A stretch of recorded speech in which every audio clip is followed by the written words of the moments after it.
This is Stacy Marshall with Printwear Magazine. Matt Vassallo with the RhinestoneWorld.com. Richard Greaves with ScreenMaking.com. Brian Walker with RTP Apparel. You are listening to the Two Regular Guys Podcast. Hosted by Terry Combs. Terry Combs. Terry Combs. And Aaron Montgomery. Aaron Montgomery. Aaron Montgomery. Keep on listening.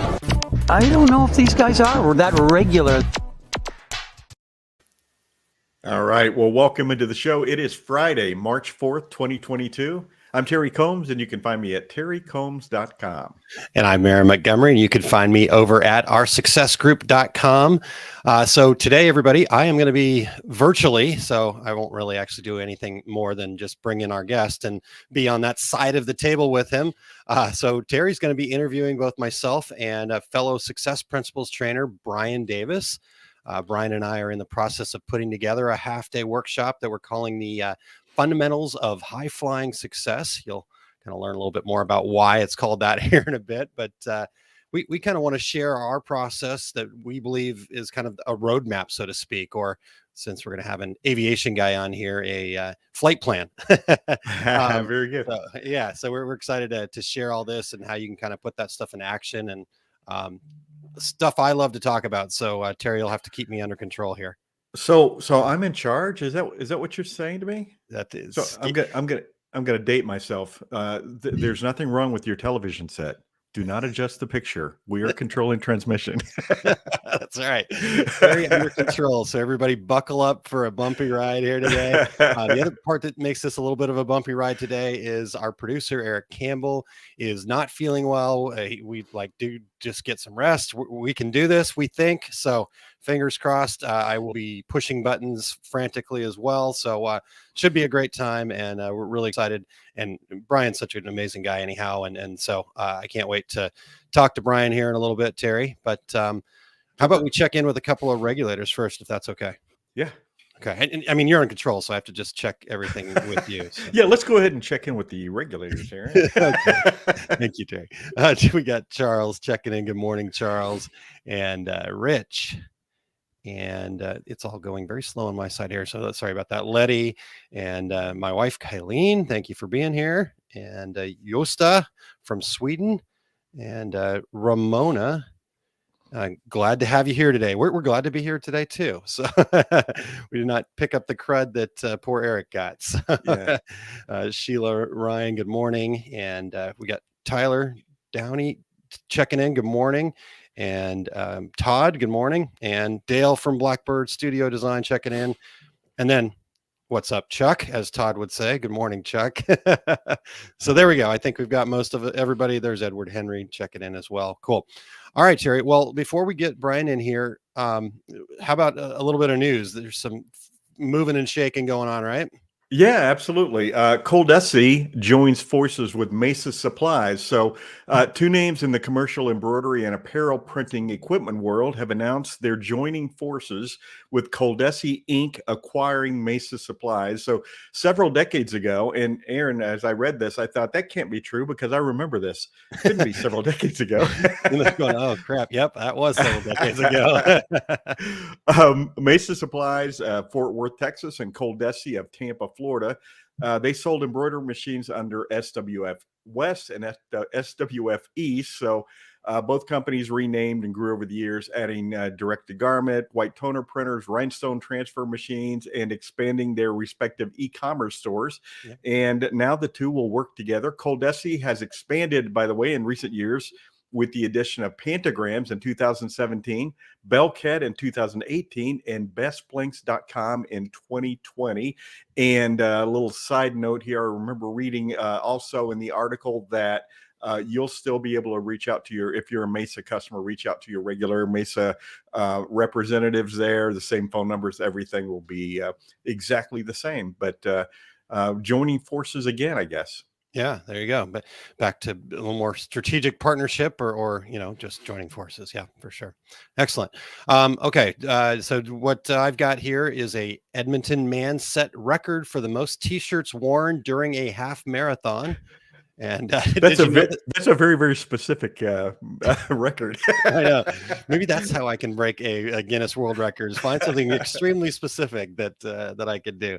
All right. Well, yes. So there is a record for the most T-shirts worn for half marathon, apparently, and it was recently broken. And of course, the name is going to be difficult for me, but that's okay. David Eluk is what I'm going to go with, and who knows how far off I am there. So, David, I apologize if I got your name wrong, but David.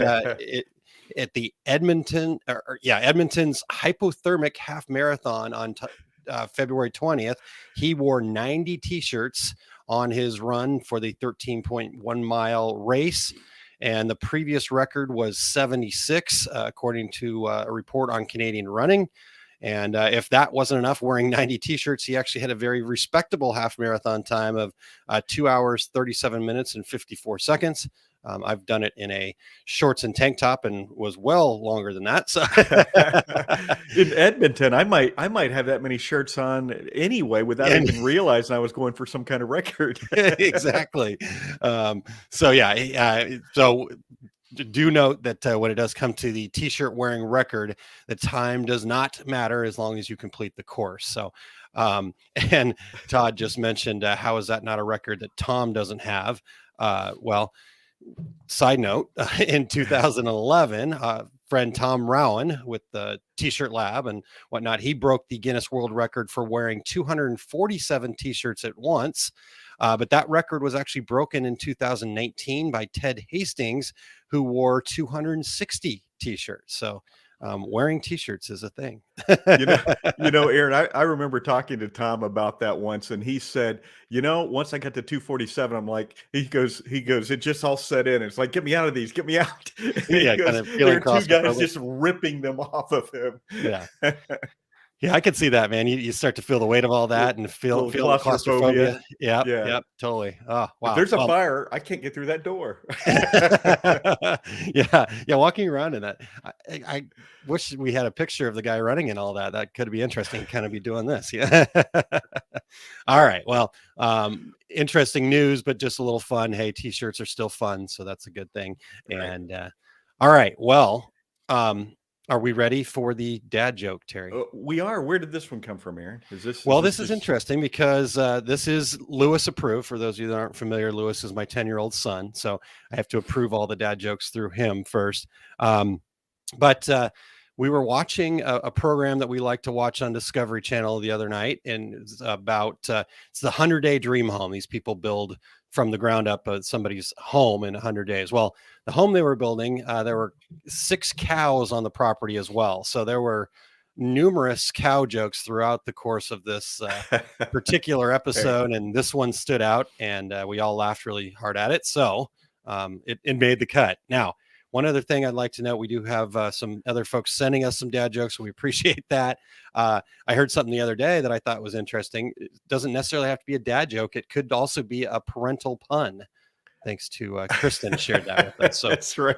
We'll have a joke coming from her pretty soon here on an upcoming episode. Whatever makes your kids shake their head, that's what we're doing here. Yep, that's the whole idea. Kids, people listening to the program, guests, we haven't had anybody leave yet, but we'll see. Today could be the day. All right, are you ready? Ready. Let's hear it. Okay. Why can't a cow understand what you're saying? I don't know. Why can't a cow understand what I'm saying? Because it goes in one ear and out the other.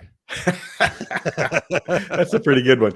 I miss Eric. They're shaking his head right. in the little box that you Brian, can't just see. shake your head for us. Brian's shaking his head. Okay. All right, Aaron. Before we dive in, we want to thank everybody for checking out the Two Regular Guys podcast. We are always looking for new guests. If you or anyone you know would like to join us, go to calendly.com/2, the number 2, Regular Guys, with your show ideas. And if you are listening to the podcast version of our show, we would appreciate you sharing the Two Regular Guys podcast with your industry friends so they can become regulators too. And we would appreciate you giving us a review wherever you listen to podcasts: Apple Podcasts, Spotify, iHeartRadio, Stitcher, Amazon Podcasts. We are everywhere. And if you give us a review, it's really helpful to me and Aaron and to Eric. And if you're watching us live, join in and with your comments and questions. And I think we're about ready to get moving.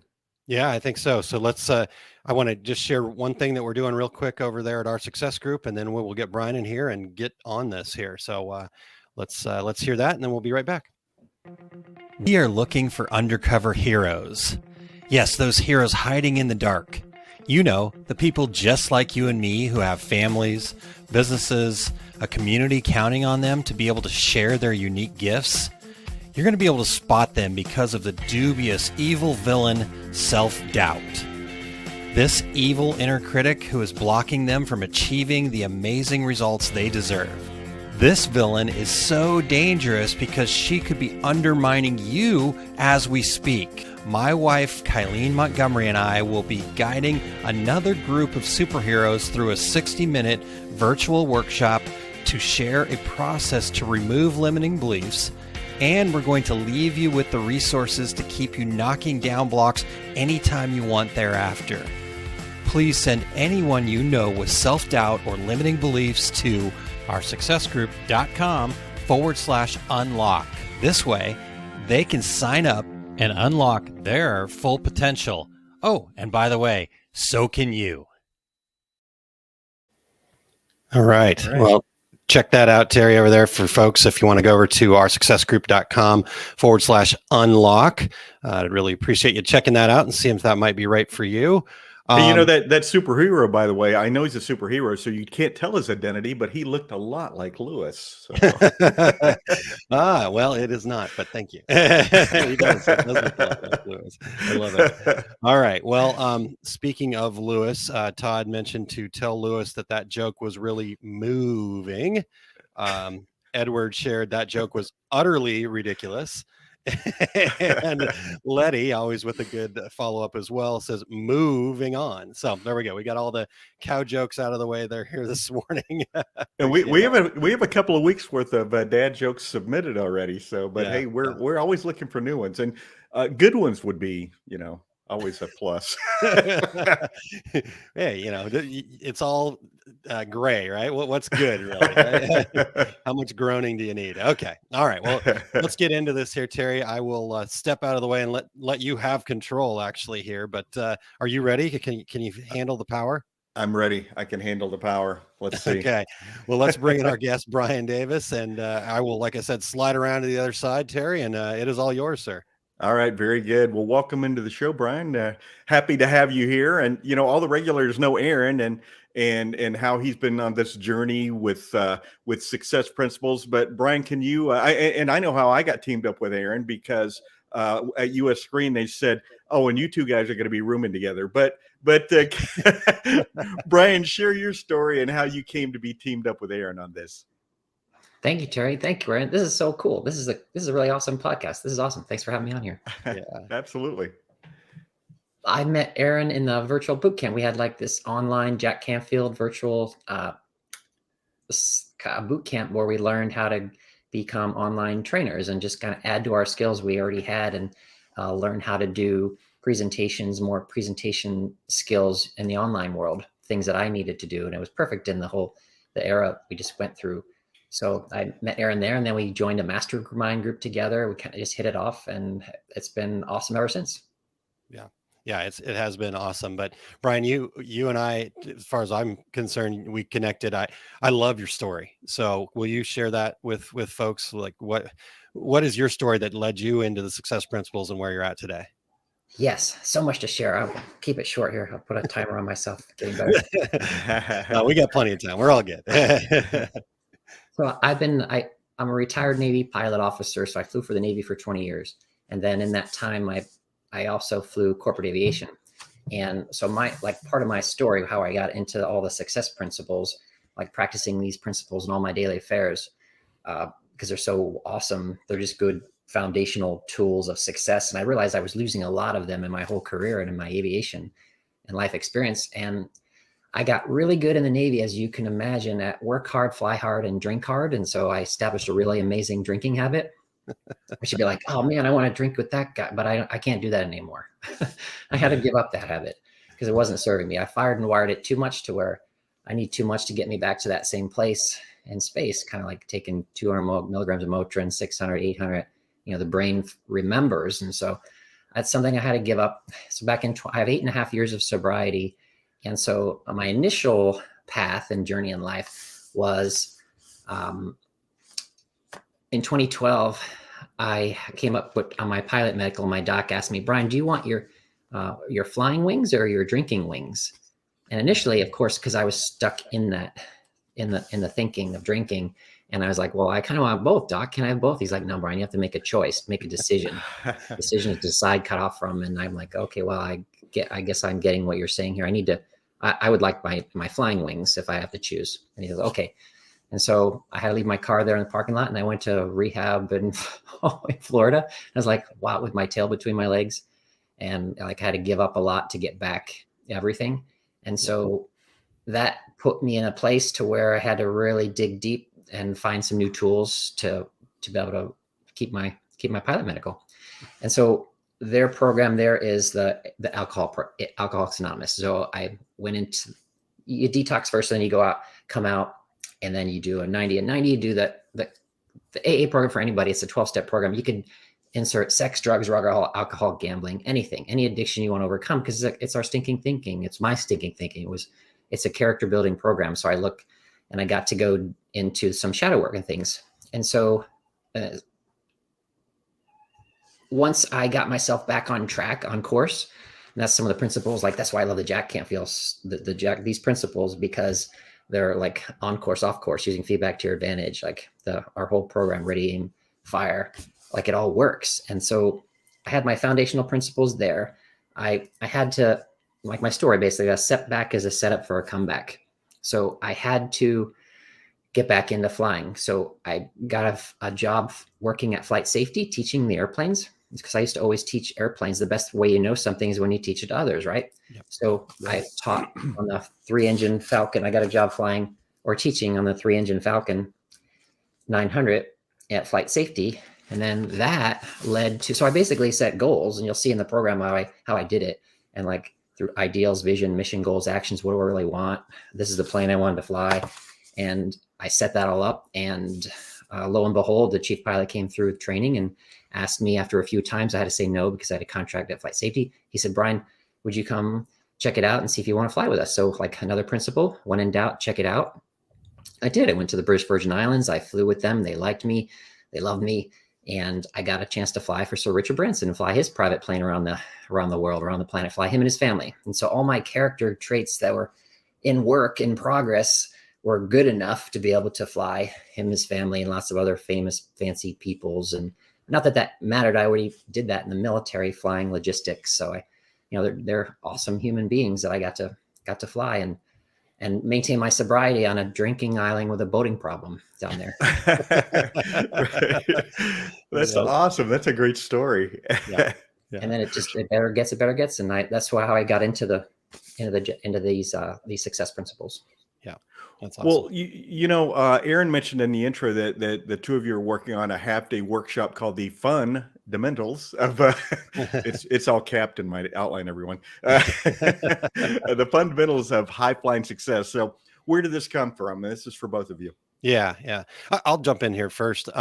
So as Brian talked about, he and I met in that virtual skills boot camp, and it was a really cool experience. And I shared some of my story about that, I think, over time here on Two Regular Guys. But, I finally just really took the time myself to go deep into it and say, okay, I'm learning all this stuff, but am I really using all of this stuff? And, I looked at somebody like Brian. I'm like, wow, this guy really is putting this into action every day. And so I want to kind of hang out with somebody like that. And so we got through that. We all graduated. And as Brian said, we got into a mastermind group together. There are 3 other amazing people in that mastermind group with us. You've got Lorraine and Addie and Deb, and then Brian and I.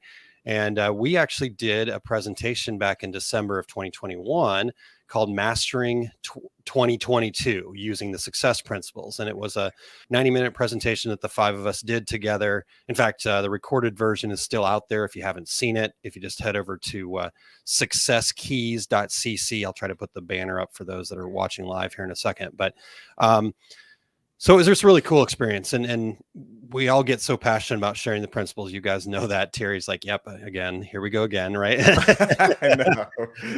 No, but it's really fun. So I guess this program, this doing a half-day workshop to go even deeper into what we felt like were the core principles, and so this kind of just seemed like the next natural fit for us. A couple of the other folks in our mastermind group, they're actually working on their next level of certification. And one of the requirements of that is to put together their own workshops. So we kind of felt like it was a nice synergy to do all this together. And so, yeah, that's kind of, I guess, how it showed up for me. But Brian, what about for you? What, how did that show up for you? I know probably similar, I'm guessing. Yeah. Like the fundamentals of success.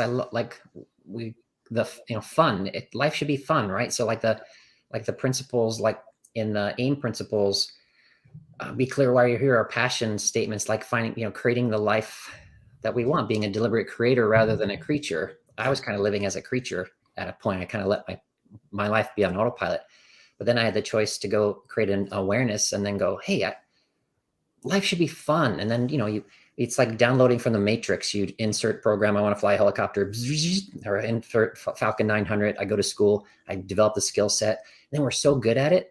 Then you can have fun in the cockpit. Then at certain times, below 10,000, you're not allowed to talk for obvious reasons. So it's a very high traffic area and things, but we have rules and rules of engagement, the rules of the game. And so you can make it fun within the boundaries and rules that we create for ourselves. Right. Yep. So that's what these principles are. And then if you always work the principles always work. Like they're like, all this stuff works. It's so awesome. And then like I flew with a chief pilot once and I said, this should be fun. And he goes, this should be enjoyable, like with a stern face. I'm like, oh, not getting the message. Like, how can we make this more fun together? Communication styles and things. So it should be fun. It's just, we practice the principles, work the principles, and it works. And then it's fun. Yeah. Yeah.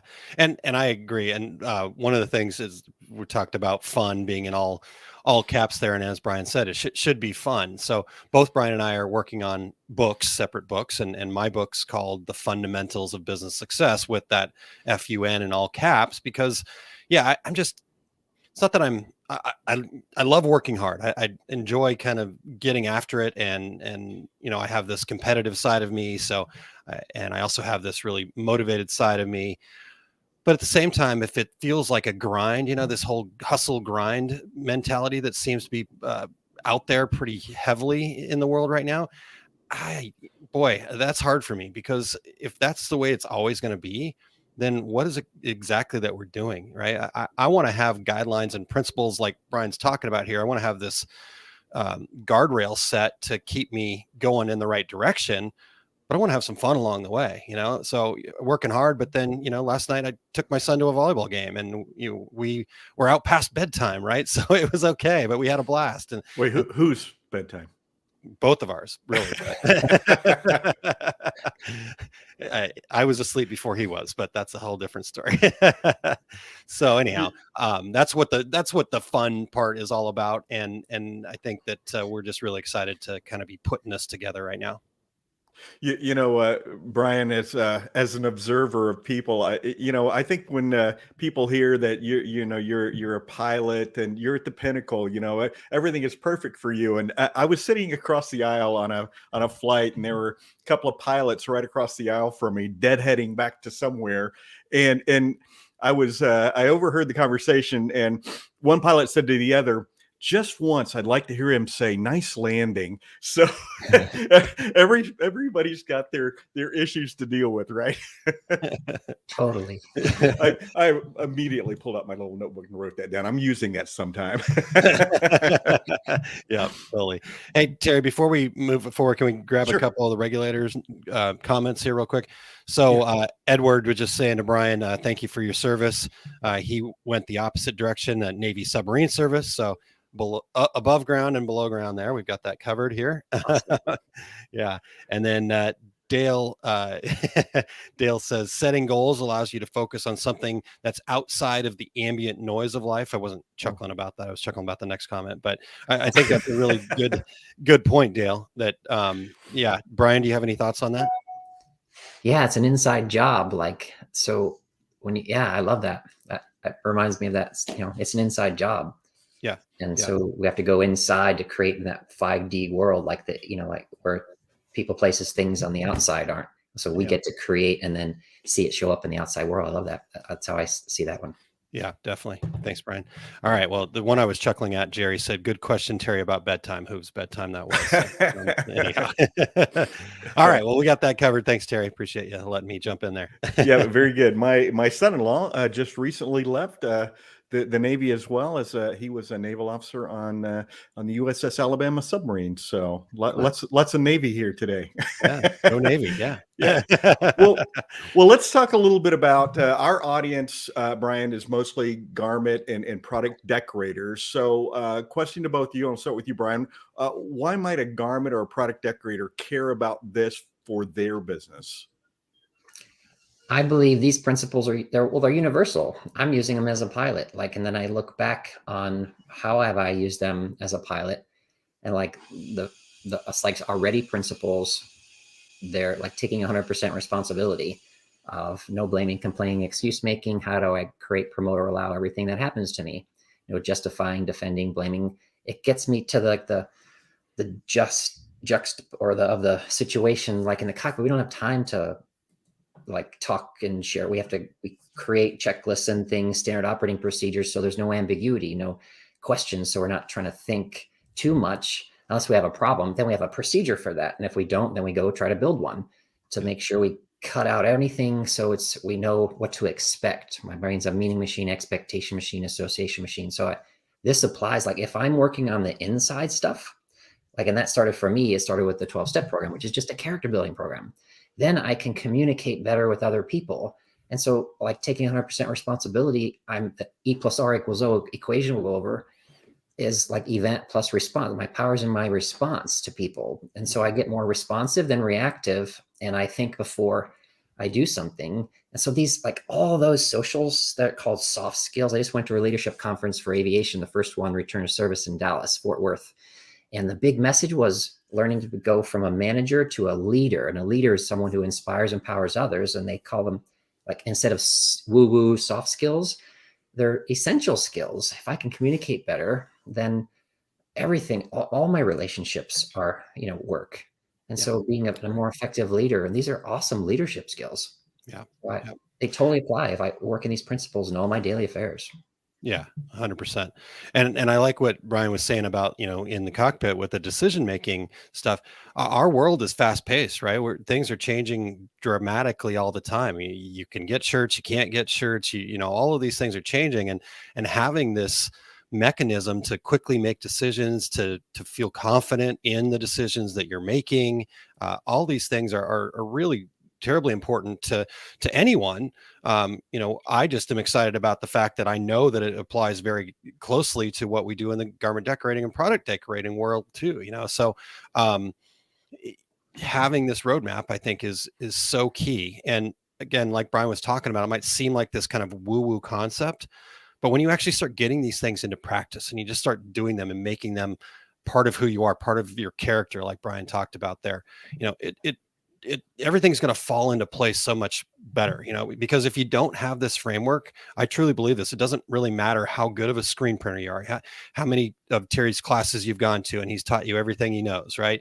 The other part that Terry brings to the table is the fact that, he teaches you how to be a business owner. And that's what this is really all about. Even if you're a great digitizer or any of that stuff, if you don't have this roadmap, this clear path, success just has been proven to follow this formula over time. What we're talking about in the success principles, you go all the way back to Napoleon Hill's Think and Grow Rich, probably beyond that. And, these concepts are tried and true throughout the course of really recorded history, as far as you can tell. And, so why would you not want to make stuff like this part of your business life so you can get there faster? So, that's the reason why, for me, Terry, today was really important. Awesome. So what are the fundamentals of high flying success? Brian, I'll ask you. So it was pretty neat. Aaron and I, we came up with the ready, aim, fire like concept to kind of chunk things down. One of the principles in the 67 principles we have to choose from and work with is 15 core ones, and in the half-day workshop that ready, aim, fire, and ready, fire. Sometimes people fire, but we're going to do the ready, aim, fire to build instead of firing and then, okay, because it's nicer to aim, build it, and then fire and take action instead. So Brian's talking about me, the ready, fire, aim, but that's, I wasn't thinking that at all. I totally was. Sorry, right, go ahead. I think, Aaron, you and I have known each other too long. So yeah, exactly. Is that a thing? Too long? Yeah. So yeah, I mean, like Brian said, when you look at what kind of the core principles are, we spent a lot of time working on this together because it just felt like, gosh, there's got to be something in here. And as Brian said, when you chunk things down, they're easier. When you're looking at 67 concepts, and it's not a small book. I mean, it's a pretty thick book, right? So how do you actually put that into use every day? And so yeah, we really, this kind of showed up. We were kind of talking about things and Brian said, yeah, so like ready, aim, fire. And I was like, oh my gosh, we hit the mother lode there. That's kind of perfectly, because it really is 3 sections. We got to get ready for success. We got to aim towards the success that we want. Then we got to fire. We got to take action. So that's kind of what they are. And we can get more into those as we go through this here, Terry. All right. Well, so let's talk a little bit about that then. Let's talk about what being ready for success is. Brian, I'll start with you.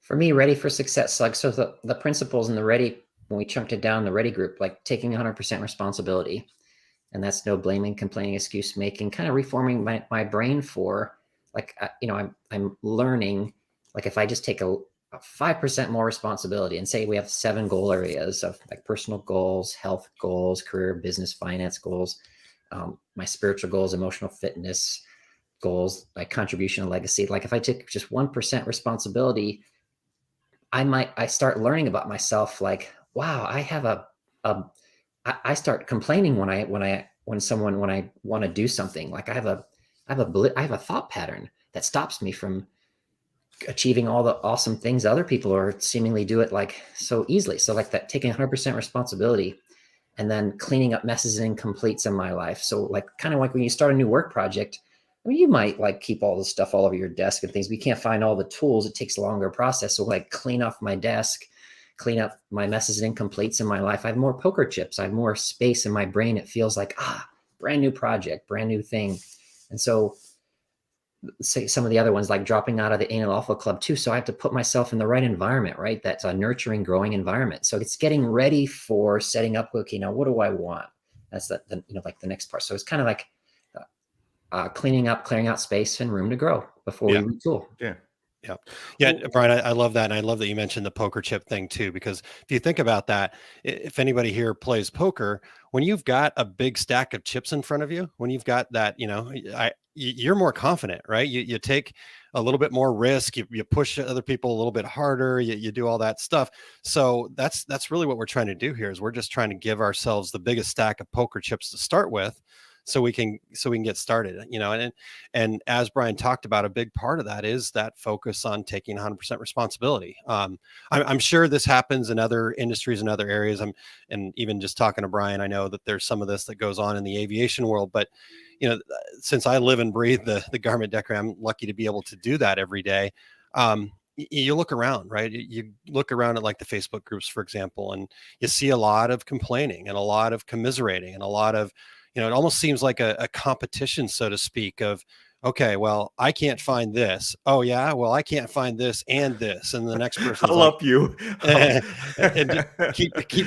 Yeah, it's like, who has it worse, right? And where does that get us? Who has it worse? I mean, really, at the end of that, to me, the feeling is, oh my God, the sky is falling, the world's about to end. Let's just all give up, right? Is kind of the feeling I get at the end of that. But what if you actually instead, like Brian talked about, dropped out of that Ain't It Awful Club, found people that were interested in finding solutions and surrounded yourself with them. And, people have had the best years they ever had in their business in the middle of the pandemic. In fact, we know people that's been the absolutely. case. And absolutely, do you think they spent their time complaining and worrying about this or that and wringing their hands and all other stuff. No, they went out there and they figured out, okay, what can I do to be better? What can I do to get better today?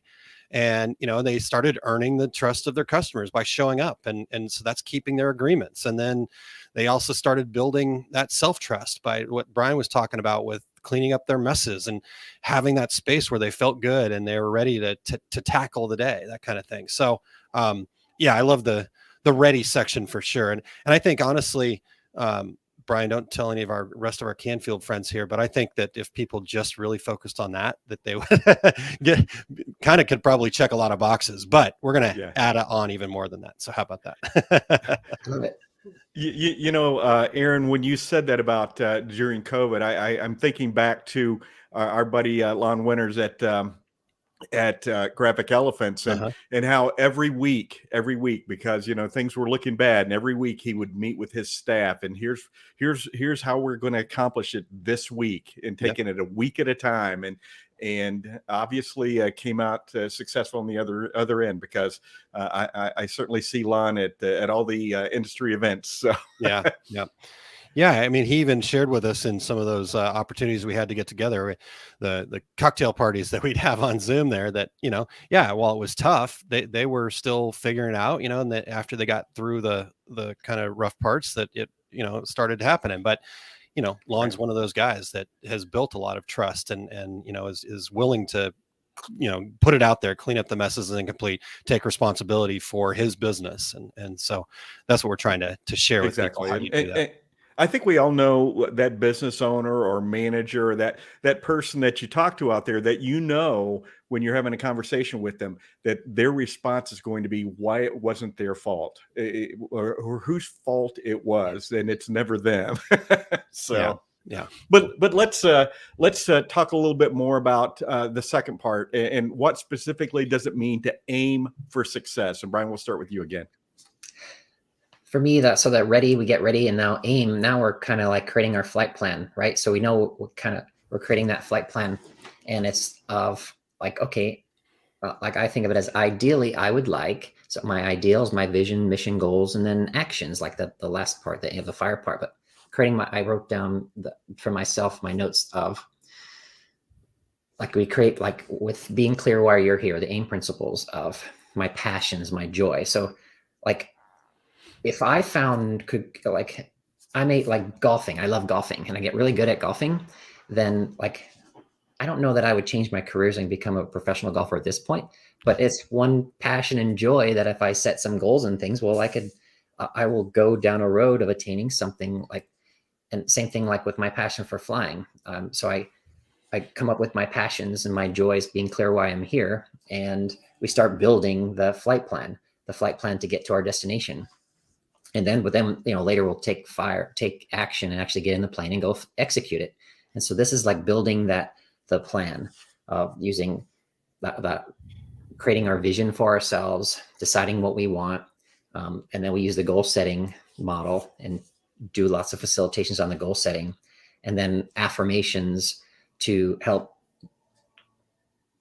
make our brain believe that we can achieve this, because all of the later Aaron's going to talk about like all the fears and considerations of roadblocks and people. That's why getting ready, putting things in place, so you have that nurturing environment. So because my ants in my brain, my automatic negative thoughts are going to show up, and they're going to say, you can't do that, you don't have the resources, you don't have the money. So it's creating the flight plan and all the things that are the environment of like, stay the course, stay in the day, just one day at a time. Start doing like the little tips and tricks that we have that will help us stay on course, and we will achieve it.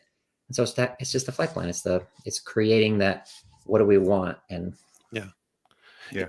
Brian, I know you shared a little bit about how you kind of got back into aviation and got to fly for Sir Richard Branson there, but would you maybe share a little bit more of that story? Because that whole, how you use goal setting, I think is also really telling of what this is all about. Yeah, sure. Thanks, Aaron. Yeah, like it made me think of earlier when we were talking about like getting ready.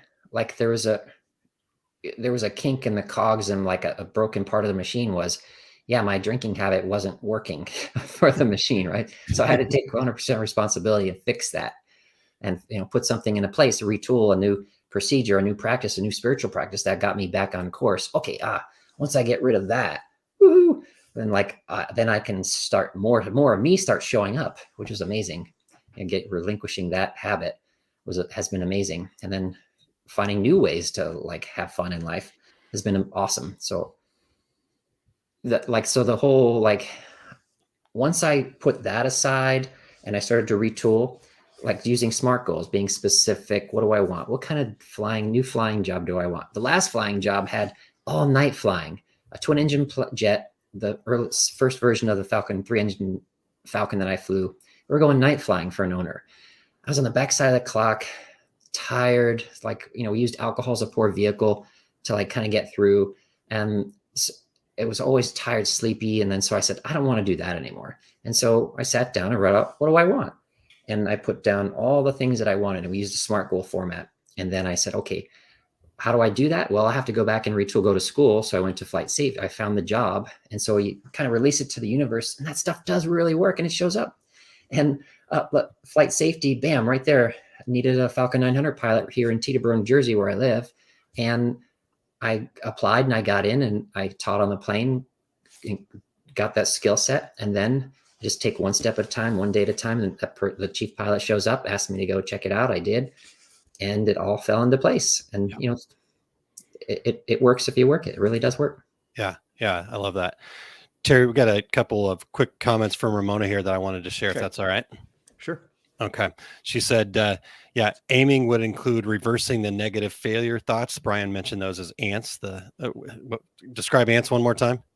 Automatic negative thoughts. I think Dr. Amen, he's a doc.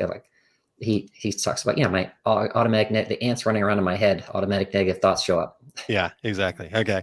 And then she says, instead of I'm not sure or I can't, use I can and I will. And yeah, that's actually one of the exercises that we'll do in the workshop is I can, I will. And so that's a good one for sure. And then Ramon also says, what you think about, you bring about, right? So it's that law of attraction for sure. And then Jerry's got a quick question for you, Brian, here, if you don't mind. Sure. She says, curious, Brian, how you went about finding new joys in your life after sobriety. It's awesome. So I had to find a new peer group. And so the fellowship, 90, and you do 90 meetings, 90 days. Sometimes you do 2 meetings, 3 meetings a day, because I got to rewire my brain. And so I have to surround myself with successful people. Who are the successful people? They're the people not drinking. Well, where are they? They're in those meetings, and that's what's recommended. And so that's where I'm going to go. And then from those people, I started branching out and finding other cool people doing lots of other cool things, and even people not in the Alcoholics Anonymous, because there's a huge stigma attached to that, right? I went in there kicking and screaming, but I had my pilot medical holding over my head. So until, you get through that. And then I go, oh, well, where can I go find some people doing some cool stuff? And they maybe can still be drinkers. And, there's people that are the normies, we call them, the normies, who can drink responsibly, have 1 or 2, or abuse it once in a while. I mean, just, it doesn't mean they're alcoholics. It's just I did it way too much so that it hurt me, and my life was unmanageable. So there's you start figuring out the passion test is one of the decide what we want, be clear why you're here. We do it. There's a passion test we could do. And you start figuring out the joys. Like for me, I love golfing. So I go where golfers are. And then I just there's drinking there. There's drinking everywhere. So, but I just don't worry about that. And I just show up as my true authentic self. I'm more comfortable in my own skin. So I love golfing. I love writing now. I writing my own book about my life experience. And so I put myself where there's lots of other people. I do yoga, I do the gym, and all that health and fitness focus helps me find the people, places, things that are good. And then I get better at doing all kinds of stuff. So the better it gets, the better it gets. Yeah. Love it. Thanks, Brian. Good. Yeah. Awesome, Aaron. Do you have comments about the meaning of aim for success? No, I think we've covered that pretty well. Okay. I think Brian did a fantastic job there, and I love this last story, right? Because I'm a normie, right? Terry and I had drinks this last weekend together in Kansas City, but I don't feel any pressure. I don't feel like I can't drink, and right, it's you get to pick what works for you, and so that's what this is all about. It's not saying you got to do this, you should be this, Right. we're holier than thou. It's all about here's structure that we use in our lives. We want to share it with you guys because we believe, for me personally, I believe that this is like just a business structure that we all need to be thinking about. I believe our whole lives are kind of all part of that. As a small business owner, I'm in business, I'm a family person, it's just all part of the whole. But at the same time, I think all these principles really fall into line for business owners. We can run our businesses off of these principles too. So, I guess I said I didn't have anything to say about AIM, but there we go. I did. All right. Well, let's go to point number 3 then, which was FIRE. What are the strategies that this includes, Aaron? Let's start with you. Yeah. So FIRE, we've kind of alluded to it already, but it really is just about taking action. We have to take action. And you guys have probably heard me say this before, and I'll continue to say it forever and ever, is that no matter how much you learn, no matter what you know or what kind of resources you have around you, none of that stuff, right? We can go listen to Two Regular Guys 10 seasons of podcasts and learn a ton of stuff. We can read Brian's book when it comes out, learn a ton of stuff, all that stuff. But none of it matters at all until we start taking action, until we start implementing those things in our lives, until we start moving forward. Brian will correct me if I'm wrong here, because I know about as much about aviation as Brian has told me. But until you start moving forward, you can't create any lift under your wings, right? That's the principle. Okay, so we kind of need to start addressing what's holding us back from action. Fear came up earlier. We talked about that, or those negative responses. Fear is really just negative goal setting. You're imagining the worst possible outcome, and so you're setting yourself up to have those things happen to you. So we need to kind of make those corrections and understand what fear is, how we can use it, because I don't believe that fear is a bad thing. I think fear is a fantastic tool to use as a warning sign. Most people use fear as a stop sign. We need to use fear as like a yield sign, a warning sign to say, okay, let's just think about this a little bit more, make sure that we really understand what we're walking into. My gut's telling me that something's here. Okay. Yep. Assessed. Thank you, Mr. Negative Nancy on this shoulder over here. Appreciate you saying that, but we're good. Let's move forward. Right. And so we need to kind of start doing that. And then we need to start, once we are taking action, then we need to start listening for that feedback. And most of the time, most of us think that, feedback is somebody's going to say, Aaron, you're doing a bad job, or, positive feedback, Aaron, you're doing a good job. But that's like very small bits of feedback. Feedback comes in many shapes and forms. You put something out there and nobody shows up. Well, that's feedback that you've got to change something. You put something out there and it does well. That's feedback that you got to figure out what worked and amplify that. So we're going to look at listening to feedback. We're going to talk about masterminding. In fact, actually something I'm going to talk about a little bit more tomorrow too on my Small Business Saturday episode that you can check out over at liveosg.com. And, just all those things. So when you talk about masterminding, it's basically just 2 or more brains working together to create more than the sum of its parts. And, I believe everybody should have some sort of a mastermind program. Brian and I met and really started doing this stuff together in our mastermind program. And I truly believe that the 5 of us together have already created way more than we could have on our own. So all of those things are part of the action side for me. But, Brian, did I miss anything? No, that was awesome. I love when you talk about moving forward and lift on the airplane, because I always associate, we think in pictures and visual, auditory, kinesthetic learning, and in the one release the brakes principle. I remembered that because in the cockpit, we have this parking brake. And so you set it when you're sometimes on the hold short or in position for takeoff, and then you release the brakes and you add power and go. So, yes. You've ever tried driving with your car with the emergency brake on, right? You don't just push on the gas harder, right? Oh, yeah. Well, I am going to be on a flight later today. I will be in the exit row, so I think I'll be able to handle that door if need be. But beyond that, I'm like Aaron. Aaron, here's a question that you normally ask every single week, but I'm going to ask it myself today. Where can people learn more? Yeah. Well, thanks, Terry. The fundamentals for high flying success is what we're calling it. It's kind of your guide to be ready for success, aim towards your life purpose, and take positive actions daily. Brian and I are still in the process of working on it. We're getting all the parts and pieces together, but we really want this to be something that's super valuable for people. So we didn't want to rush it. We were thinking about that. We were gonna try to go quick, but then everything happens, and that's the way the world goes. So, but we're still putting it all together. It is going to be limited. We're going to keep it. We want to keep it really have an opportunity. It's not about this, right? We're not just there to kind of lecture and share. There's going to be exercises. There are going to be activities that you're going to be taking action, right? And you're going to get this stuff, start making it a habit in your life. And so we've got a lot of that we can do, a lot of stuff that we've learned from success principles, a lot of stuff that Brian and I have been able to do together. So very limited. So if you want to get information about it, you go to this website, which is highflyingsuccess.com. Actually, Brian's got it up above his shoulder there. On his screen. He's like, do I? Yeah. And then if you'll put your information in there, some of you may have already gotten this over time, but we've got a free affirmations guide that you'll get as part of registering for that. And then as soon as we have more details, we will send that out to people. We'll email everybody the details on that sign up for that. Yeah. So there you go. That's how you find it. That's how people can learn more. All right. Well, Brian, thanks so much for coming on and joining airing and being interviewed. And it's been great talking to you. I enjoyed your story very, very much. Yep. Dale has a quick comment for us here, Terry, based on your flight this afternoon. Just remember, the flight is not over until you successfully land. Is it, Brian? You can confirm that, yes?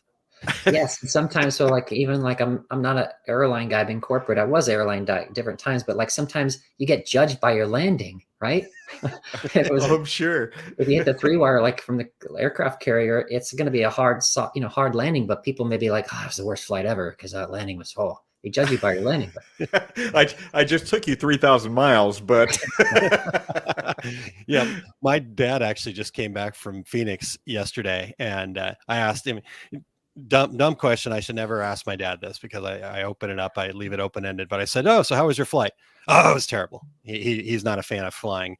He said it was bumpy and the landing was hard. I'm like, okay, but you're here safe. And they had some commotion at the front end of it, and yet they still landed on time. Like they were right on time and all this other stuff. So none of that stuff showed up. It was bumpy. Well, how can you can't really control that too much. I mean, you can kind of make it as smooth as possible, but bumpy's going to happen, right?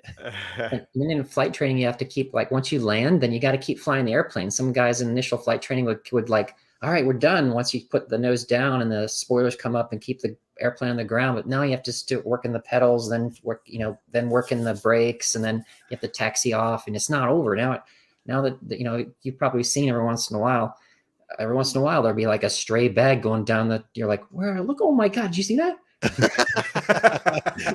You've seen stray bags down the runway. Yeah. Only on YouTube, not actually.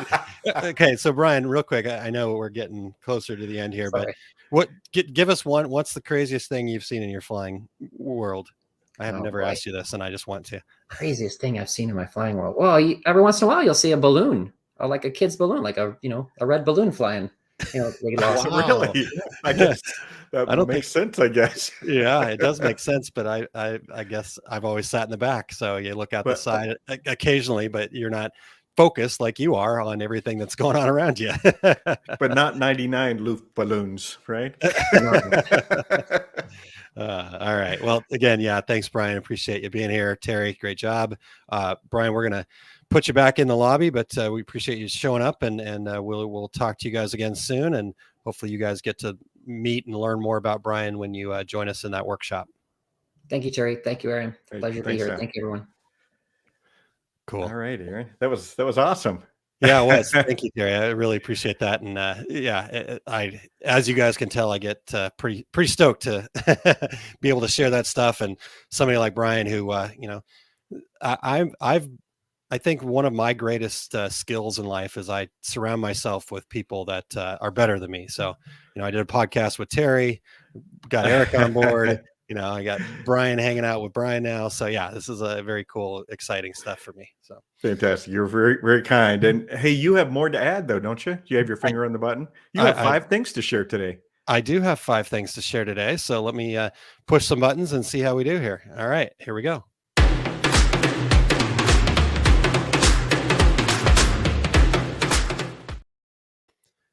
All right, I'm not going to figure out how to get me solo right now, but we'll just do this. 5 things to do when you are feeling overwhelmed. Number 1, you need to switch it up.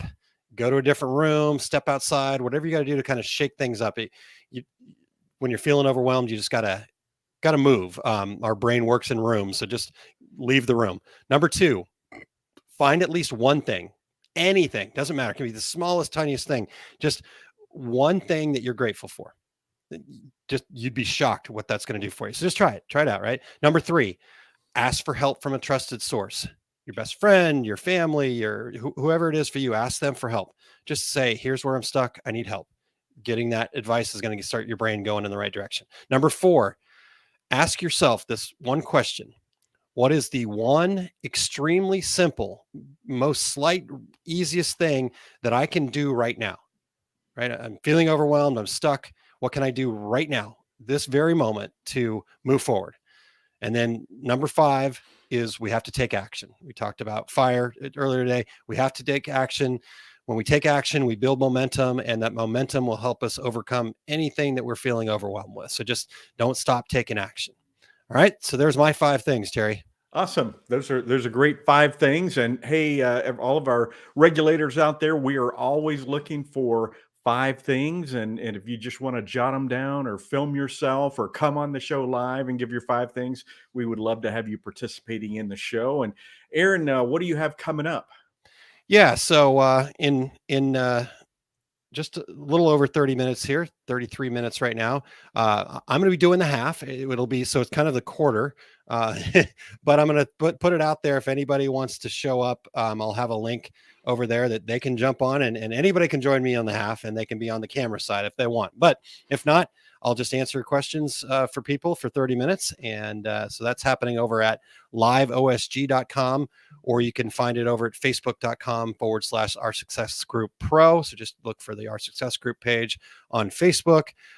Or you can also search for Eric Campbell, ERICH Campbell. And you can find him on YouTube or Facebook too. And it will be in those locations. We just got back from Kansas City. And so that was an awesome show. So we got a little ways off because there's no Minnesota show this year. So we've got a month reprieve there. But we'll be back at the DAX Chicagoland show, April 22nd and 23rd. I'll do the same 2 seminars again. We'll talk more about that as we get a little bit closer. And then, other thing that I've got coming up is I'm going to be heading out to Chattanooga, Tennessee for the Everything Embroidery Market. And that's happening on Friday, April 29th and Saturday, April 30th. And between my wife and I, we will be presenting 5 different seminars out there, from everything from pricing strategies to my wife and I will be doing together business owner mindset. And Kylene's going to be talking about work-life balance. And is it myth, dream, or possibility? Spoiler alert, it is possibility, but that I promise I'm not giving away the whole presentation. And then talking about being customer centric and the business planning skills that you need to build a good foundation for your business. So that's what I've got coming up. Terry, what about you? Well, I have a class this weekend. I'm leaving here in about 4 hours for the airport. I'm going to be doing my complete screen printing business class at Atlas Screen Supply. It is sold out as normal in Chicago. Yeah, absolutely. My next class here in Phoenix at Workhorse Products will be May 21st and 22nd. I may have some new locations and dates coming up soon, and all my upcoming classes are on my website, terrycombs.com. March 24th, Aaron, I'm going to be doing everything you hear about DTG printing on the internet is wrong. I'll be at Atlantic City at Impressions Expo.